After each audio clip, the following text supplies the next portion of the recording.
Hello, and thanks for your interest in our study on layer-specific cortical cell distributions of cytoarchitectonic areas anchored in BigBrain. My name is Sebastian Bludau, and the project was developed together with my colleagues from the Institute of Neuroscience and Medicine at Forschungszentrum Jülich in Germany under the supervision of Professor Armons.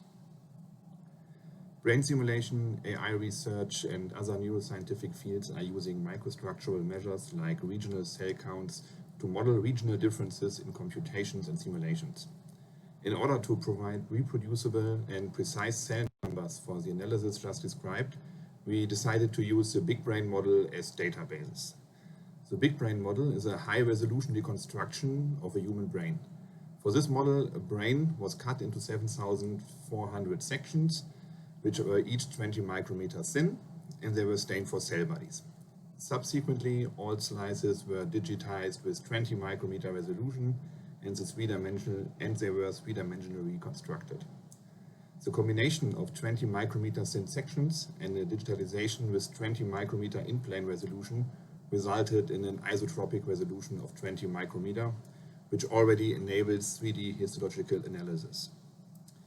In order to allow single-cell segmentation, it was a goal of the here presented study to increase the resolution in selected brain areas to 1 micrometer and to annotate and analyze the high-resolution images with state-of-the-art algorithms. For this study, we analyzed 10 patches with a size of a few square micrometers in 12 different well-described areas of the Jülich Brain Atlas. This freely available atlas is based on microstructural differences between different brain areas and contains probability maps of more than 150 different areas whose position and extents have been published in individual peer-reviewed studies. The maps of the areas are available as probability maps since they were each mapped in 10 postmortem brains and thus take into account the inter-individual variability of the human brain. Furthermore, the atlas and the containing maps are deeply embedded in the EBRAINS infrastructure, which, for example, allows for switching between different reference spaces, including the BigBrain reference space. But deeply embedded does also mean that different areas are further enriched with different regional features, like, for example, receptor densities or connectivity data. So there's a direct possibility to link the presented data with additionally available data sets from the EBRAINS infrastructure. The analyzed patches were, as already mentioned, selected in 12 different areas of the Jülich Brain Atlas. Here, for example, from area FP1, which is located at the frontal pole of the human brain. Within the region of the highest probability of each probabilistic map, here color-coded with the yellow part of the probabilistic map, patch locations were sampled at locations where the surface normal is approximately parallel to the original coronal sectioning angle. This was done to fulfill the requirement that the patches have to be extracted in tissue sections in which the cortex was cut perpendicular to show a clear lamination. Subsequently, the patches were checked manually that they are free of histological artifacts.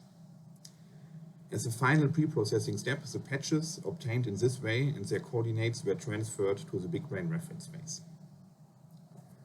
Each of the here plotted spheres represents one of the 120 analyzed patches. Having all coordinates in BigBrain space allows a precise spatial assignment of the data and thus a direct detection of the relative position of the patches to each other.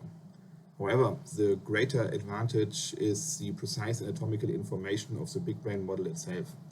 The position and the patches can therefore be enriched and analyzed with further information about regional cell packing densities of the analyzed areas and also with information from anatomically neighboring regions. And we are still collecting more data. So the blue spheres stand for patches which will be added to the project in the near future. These patches have already been extracted according to the criteria just described and will also be included in upcoming releases. The rescanned images of the histological sections are available with a resolution of 1 micrometer in plane. This resolution allows clear detection of individual cells, which have an approximate size of 5 to 20 micrometer. Those images were segmented using state-of-the-art deep learning algorithms, resulting in precise and reproducible laminar-specific cell counts in all patches. Finally, this segmentation also enables a reproducible and biologically meaningful separation of touching cells. In addition, the respective data package for each patch also contains the unsegmented raw data, so that own segmentations can be applied afterwards. On the patch selected and analyzed in this way, lamina 1 to 6 of the cortex were subsequently manually annotated and mutually verified by trained experts. Here we see example annotations for area 44 in the primary motor cortex. By doing so, we generated a high-resolution and systematically curated histological dataset with a size of approximately 6 GB. The datasets are embedded in the EBRAINS infrastructure with describing metadata and do all have citable DOI numbers. The analysis of site-specific cell packing densities show a clear regional and laminar-specific variance between areas and also variations within areas. Classical cytoarchitectonic descriptive characteristics, such as differences in laminar cell packing densities, have been quantified and reproduced over the given sample size.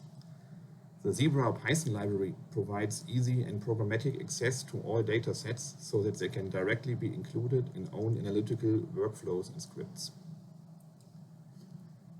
In a subsequent analysis step, we use the generated cell numbers to calculate laminar-specific cell numbers for all remaining EBRAINS areas to generate whole brain coverage.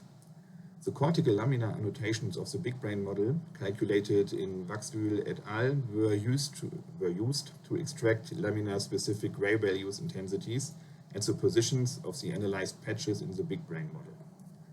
Those correlating gray values were used to calculate layer-wise calibration functions using the 1 micrometer data provided within each of the 12 analyzed areas. Thus, by calculating laminar-specific calibration functions and applying them to the BigBrain gray value intensities, interpolated laminar-specific cell packing densities could be generated for all areas included in the EBRAINS atlas. The left plot on this slide shows these cell densities within the parcellation of the EBRAINS atlas projected to the inflated free surface of the FS average template. This transfer of the data to a whole brain parcellation shows a trend of decreasing cell densities from posterior to anterior located areas that can be observed in all lamina of the human cortex. However, this trend is more pronounced in granular layers 2 and 4 than in pyramidal layers 3, 5, and 6. The rotating plot on the right side shows the mean cell densities of the complete cortex, which were plotted against the X and Y positions of the EBRAINS atlas areas. This shows, on the one hand, the general trend of decreasing cell densities along the posterior-anterior axis of the human brain, but also the large degree of divergency from this general trend, which underlines the importance of a precise area and laminar-specific differentiation in terms of cell densities. Additionally, there are quite large regional variabilities in regions which are treated as one large and homogeneous brain region in some brain atlases. The insular cortex, for example, is such an area, which is described in some atlases as a homogeneous area, or at least it's described by only one label. However, high-resolution cell architectural analysis, which led to the EBRAINS atlas parcellation, have shown that this region can be microstructurally subdivided into 16 distinct regions. Within these 16 regions, a variance of up to 50% can be shown using the cell counts obtained in the study, which again shows on the one hand that those microstructurally differences which led to the 16 areas can be reproduced, and on the other hand that a fine-grained parcellation is needed to access the full degree of information and complexity which is included in such a large region like the insula. Coming to an end, I would like to summarize my talk. The here presented automatic cell density estimates at the level of cortical layers can be an important resource for different research approaches, for example, brain simulation or brain-inspired AI. To our knowledge, we here present the first layer-wise cell densities extracted at 1 micrometer resolution in 12 areas of the human brain. The dataset contains high-resolution histological images, manually verified laminars, and cell numbers which are anchored in BigBrain space and embedded in the EBRAINS infrastructure. The provided results are reproducible, which means that the segmentation of each individual detected cell can be evaluated and recomputed using own scripts and methods. All patches are located in a three-dimensional reference space, allowing a precise and transferable spatial localization, and the dataset is integrated into the multi-level atlas framework of the EBRAINS infrastructure. This allows access to the densities using the Zebra Python library as regional features together with other modalities. Finally, I would like to thank my colleague for their cooperation during the study, in particular Timo Dickscheid, who drove the methodological development, and Katrin Amunds, who made the study possible and supervised its content during the process. And of course, I would also like to thank you for your attention.